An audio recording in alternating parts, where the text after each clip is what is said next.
All right, let's dive into something pretty fascinating today. We're going to unpack some of the work of Dr. Michael Lukens, who's a clinical psychologist with a really unique way of looking at human behavior. His whole theory is called the physics of emotioning, and it gets right to the heart of what drives us. We're going to explore a huge idea from his work all about love, rejection, and the incredible power of just being seen. So let's just start with the big question, right? What's love really got to do with our well-being? Well, according to Dr. Lukens' work, the answer is everything. Absolutely everything. The feeling that our love, and we'll define that in a second, that our basic drive to contribute actually matters, that is the foundation of feeling like a worthy, valid person. Okay, so to get a little more specific here, Dr. Lukens gives pure love a new name. He calls it committed benevolent interest, or CBI for short. Now, in his framework, this isn't some fuzzy romantic feeling. Nope.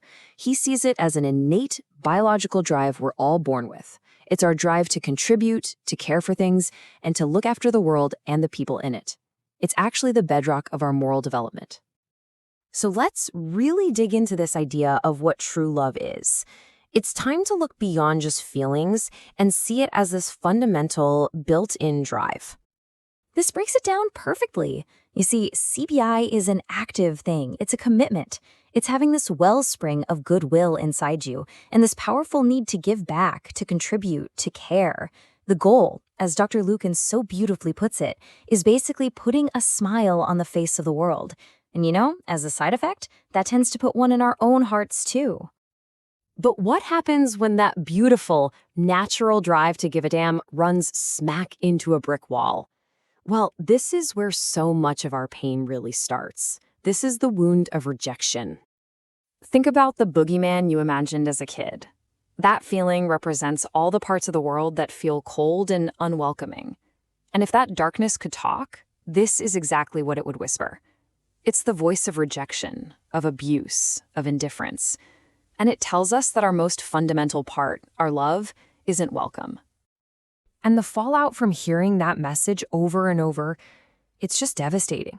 We start to feel like anything we try to contribute is just meaningless.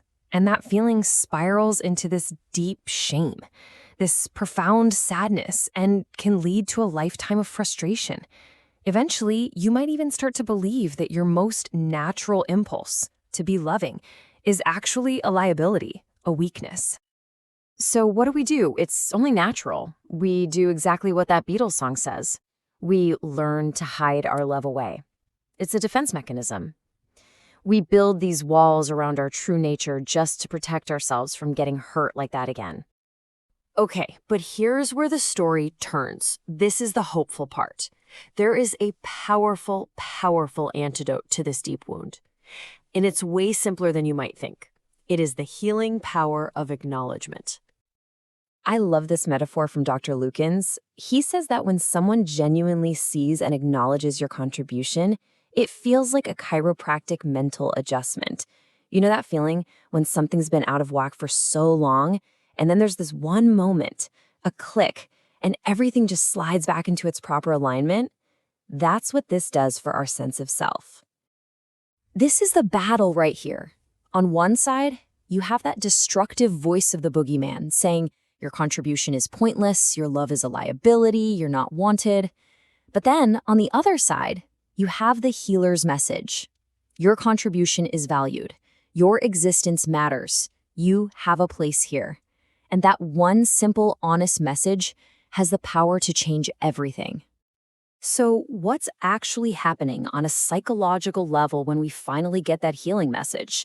It sets off this amazing chain reaction that literally wakes up the love that we've had locked away. The process is pretty clear when you lay it out. First, your contribution is finally truly acknowledged. Step 2, that deep, unmet hunger we all have to matter gets satisfied. And what happens then? Hope is reawakened. And once hope is back on the scene, that love you've been protecting, your CBI, it finally feels safe enough to come out of hiding. And this is so crucial. We're not just talking about a pat on the back here. This is way more than just a good job. True acknowledgement is much, much deeper. It's like the world itself, through the eyes of another person, is looking at you and saying, "Thank you for your contribution. Thank you for existing." So this brings us to the real heart of the whole idea, the big takeaway. And it's all about a profound power that every single one of us holds in our relationships with other people. I mean, just listen to this. When you truly see and validate someone's contribution, what you're really doing is this. You've given their very existence a place to live and flourish in your mind and your heart. Think about that. You're making them feel real. You're giving their purpose a safe harbor.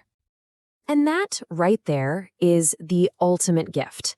Recognizing and appreciating that innate drive in someone else, their committed, benevolent interest, is maybe the most powerful, healing thing one person can ever do for another. So, this whole theory doesn't just leave us with information. It leaves us with a challenge, a question to carry out into the world with you. Whose innate drive to contribute, whose hidden love, are you going to choose to see and validate today?